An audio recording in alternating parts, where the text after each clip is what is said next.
ನಮಸ್ಕಾರ. ನೀವು ಕೇಳಿರುವ ಗಾದೆಮಾತು ತಾಯಿಯನ್ನು ನಿಂದಿಸಬೇಡ, ಒಳ್ಳೆಯವರನ್ನು ಬಂಧಿಸಬೇಡ. ಇದರ ಸಂಪೂರ್ಣ ವಿಸ್ತರಣೆ ಮತ್ತು ಅರ್ಥ ಇಲ್ಲಿದೆ. ಗಾದೆಮಾತು: ತಾಯಿಯನ್ನು ನಿಂದಿಸಬೇಡ, ಒಳ್ಳೆಯವರನ್ನು ಬಂಧಿಸಬೇಡ. ಒಂದು ಅರ್ಥ, ಮೀನಿಂಗ್.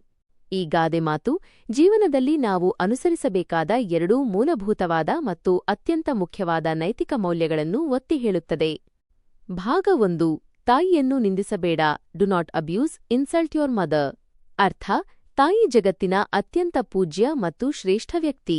ಅವಳು ನಮಗೆ ಜನ್ಮ ನೀಡುತ್ತಾಳೆ, ನಮ್ಮನ್ನು ಪೋಷಿಸುತ್ತಾಳೆ ಮತ್ತು ನಮ್ಮ ಜೀವನದ ಆಧಾರವಾಗಿರುತ್ತಾಳೆ. ಅಂತಹ ದೇವತೆಗೆ ಸಮಾನವಾದ ತಾಯಿಯನ್ನು ಯಾವುದೇ ಕಾರಣಕ್ಕೂ ನೋಯಿಸಬಾರದು, ಅವಮಾನಿಸಬಾರದು ಅಥವಾ ಅವಳ ಬಗ್ಗೆ ಕೆಟ್ಟ ಮಾತುಗಳನ್ನು ಆಡಬಾರದು.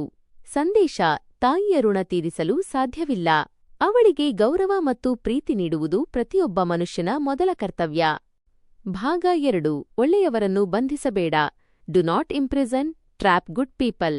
ಅರ್ಥ: ಸಮಾಜದಲ್ಲಿ ಸತ್ಯ, ನೀತಿ, ಧರ್ಮ ಮತ್ತು ಪ್ರಾಮಾಣಿಕತೆಯಿಂದ ಬದುಕುವ ಒಳ್ಳೆಯ ಜನರನ್ನು ತೊಂದರೆಗೆ ಸಿಲುಕಿಸಬಾರದು, ಅವರಿಗೆ ಕೆಟ್ಟದ್ದನ್ನು ಮಾಡಬಾರದು ಅಥವಾ ಅವರ ಸ್ವಾತಂತ್ರ್ಯಕ್ಕೆ ಅಡ್ಡಿಪಡಿಸಬಾರದು. ಸಂದೇಶ: ಒಳ್ಳೆಯವರಿಗೆ ತೊಂದರೆ ಕೊಡುವುದು ಅಥವಾ ಅವರನ್ನು ನಿಗ್ರಹಿಸುವುದು ಅಧರ್ಮ. ಸಜ್ಜನರು ಸಮಾಜದ ಆಸ್ತಿ, ಅವರನ್ನು ಗೌರವದಿಂದ ಕಾಣಬೇಕು ಮತ್ತು ಅವರ ಒಳ್ಳೆಯ ಕೆಲಸಗಳಿಗೆ ಪ್ರೋತ್ಸಾಹ ನೀಡಬೇಕು. 2. ವಿಸ್ತರಣೆ ಮತ್ತು ತಾತ್ಪರ್ಯ. ಇಲಾಬರೇಷನ್ ಅಂಡ್ ಕನ್ಕ್ಲೂಷನ್. ಈ ಗಾದೆಮಾತಿನ ಒಟ್ಟು ತಾತ್ಪರ್ಯವನ್ನು ಹೀಗೆ ವಿವರಿಸಬಹುದು.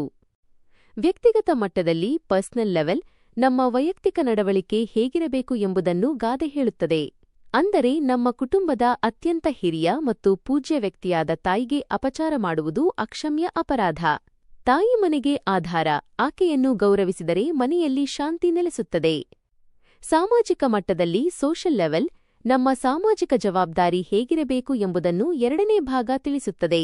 ಸಮಾಜವನ್ನು ಸುಸ್ಥಿತಿಯಲ್ಲಿ ಇಡಲು ಒಳ್ಳೆಯವರ ಕೊಡುಗೆ ಅತ್ಯಗತ್ಯ. ಅಂತಹವರನ್ನು ಕೆಟ್ಟ ಜನರಿಂದ ಅಥವಾ ಸುಳ್ಳು ಆರೋಪಗಳಿಂದ ರಕ್ಷಿಸುವುದು ನಮ್ಮ ಕರ್ತವ್ಯ.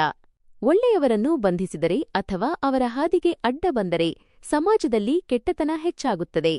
ಒಟ್ಟಾರೆ ಸಾರಾಂಶ: ಈ ಗಾದೆಮಾತು ಮನುಷ್ಯನಿಗೆ ಪಿತೃಧರ್ಮ, ತಂದೆ ತಾಯಿಯನ್ನು ಗೌರವಿಸುವುದು ಮತ್ತು ಸಮಾಜಧರ್ಮ, ಒಳ್ಳೆಯವರಿಗೆ ಬೆಂಬಲ ನೀಡುವುದು ಎರಡನ್ನೂ ಏಕಕಾಲದಲ್ಲಿ ಬೋಧಿಸುತ್ತದೆ.